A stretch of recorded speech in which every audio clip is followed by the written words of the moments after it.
خۆشەویستی خوا فەرمێ صلی الله عليه وسلم هەر کەسێ لە دنیادا دوو ڕووی هەبێ خوای گەورە لە ڕۆژی قیامەتدا دوو زمانی لە ئاگر بۆ دروست دەکات لیسانانی من نار بەس لە ئاگر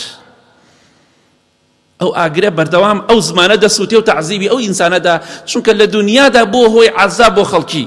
بۆ هۆی ناڕەحەتی و کێشە و مشکلە بۆ خەڵکی تەماشا دەکەی خەڵکانێک هەن خۆیان بە دۆستی ڕاستەقینەی تۆ ئەزانن بەڵام لە پاش ملەش دوژمنی تۆن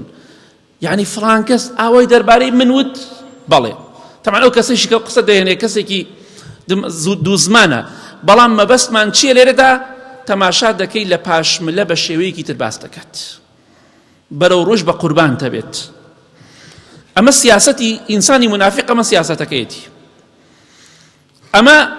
پیشەیەتی تۆ ڕاست دەکەی تۆش ڕاست دەکەی تۆش ڕاست دەکەی جاروێشە هیچیان ڕاست ناکەن بە هەموو کەس دەڵێ چاک بەرەو ڕوو بەڵام لە پاش ملە بە هەموو کەسێک دەڵێ خراپ بەڵام خۆی لە هەموو کەس خراپترە ئەوە سیاسەتیانە بە هەموو کەسێک دەڵێن تۆ ڕاست دەکەی ئەگەر لەسەر حەق بێ یا لەسەر ناحەق بێ بەنا بەخوای گەورە بۆیە منافق لە ڕۆژی قیامەتە خوای گەورە دەفەرمێ ئین المنافقین فی الدەرک الأسفل من النار منافقەکان لە ڕۆژی قیامەتە لە بنکڕی دۆزەخدان چۆن ئەڵێ بنی دۆزەخ بنەکەی چۆن برنجێک شتێکی بنکڕەکەی هەیە بنی دۆزەخ منافقی تایە پەنا بەخوای گەورە کەواتە زۆر خوای گەورە عەزابیان ئەدات بەڕێزم گەر هاوڕێتی مرۆڤی دووڕوت کرد ئەو کەسانی کە دووڕوون ئەگەر هاوڕێتیانت کرد چاوەڕێی هەموو شکستێکی گەورە بکە چاوەڕێی هەموو دۆڕانێک بکە چاوەڕێی هەموو بەدبەختی و نەهامەتیەک بکە چونکە هاوڕێکەت برادەرەکەت دووڕووە کەواتە ئاگاداری خۆت بە مرۆڤی دووڕوو نەڵێ من کەسێکی عاقڵ و ژیرم خەڵکیم چاواشە کردووە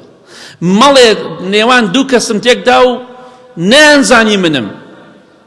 خوا دەزانێت تۆی ئەوە گرنگە خوای گەورە دەزانێت تۆ ئاژاوەگێڕی تۆ فەسادی لە ڕۆژی قیامەتیشە خوا محاسەبەی تۆ دەکات نەک من نەک ئەو کەسێک کێشە و مشکلەت بە دروست کردووە کەواتە دڵخۆش مەبە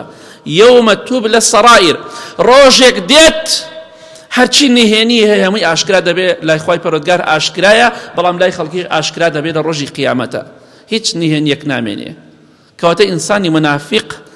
پەنا بەخوای گەورە دۆڕاوە ئەوەشی هاوڕێتی بکە